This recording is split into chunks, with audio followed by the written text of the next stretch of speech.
So let's talk about MIDI routing on both our XM and MioXL interfaces. So I'm going to start with the XM. And this is actually a great exercise to compare what we see here to ports on our device. So on the XM, I'm going to click MIDI routing.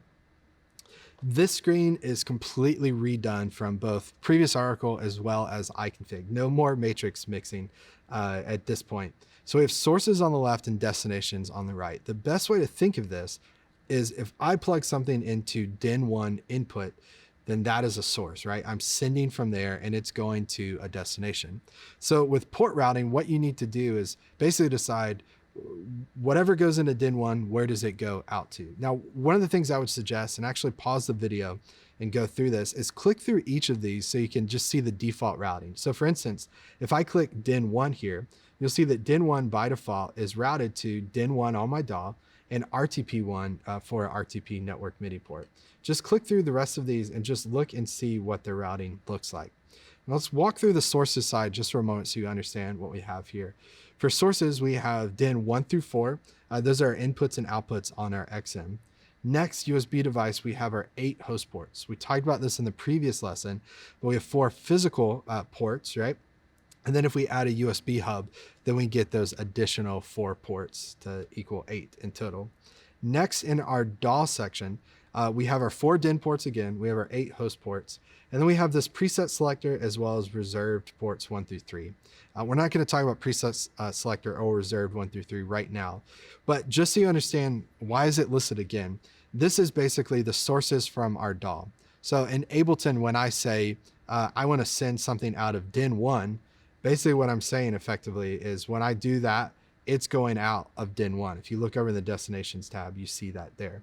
It's really going to make sense when we practically start doing this, but that's what DAW is. And then finally, at the bottom here, we have our 12 RTP ports.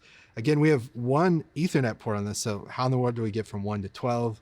That's a network switch, right? Connect your XM via Ethernet to your network switch. And then if you have up to 12 ports on your switch, then you could go out to 12 discrete outputs. Let's look at ports on our XL, and then we'll do some different MIDI routing stuff and see what we can make happen here. So let's go to our XL, let's click MIDI routing. Again, this time you see 8 DIN ports. Now, if you look at the device and look on the front, yes, we have 1 through 8 in and out, but then 9 through 12 are actually just outputs. So why in the world do we not see them in sources? Well, it's because they're outputs. They're not sources. We can't send anything to them. We can only receive from them.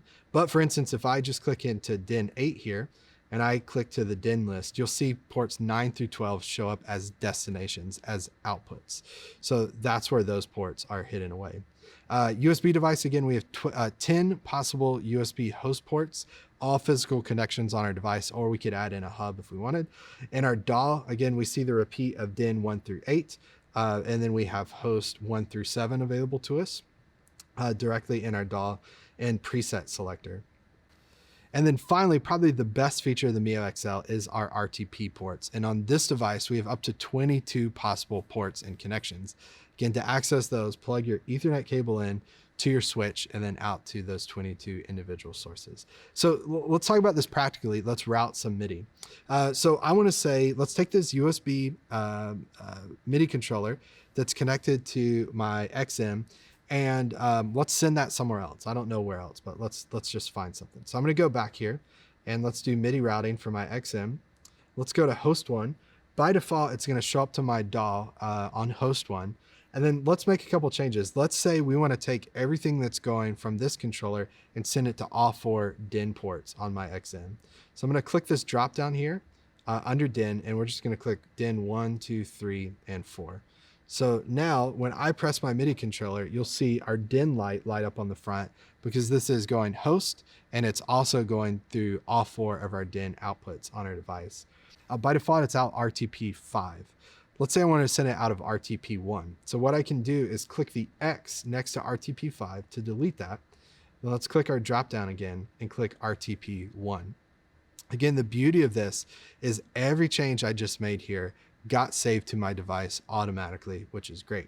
So that's a look at how we can route MIDI on both our XM and our XL. Again, incredibly easy to do. So I would say after this lesson, pause before the next one and just walk through some port routing examples. Route from host ports to RTP ports to DIN ports all over your device so you get a good feel of what your devices and interfaces are capable of doing.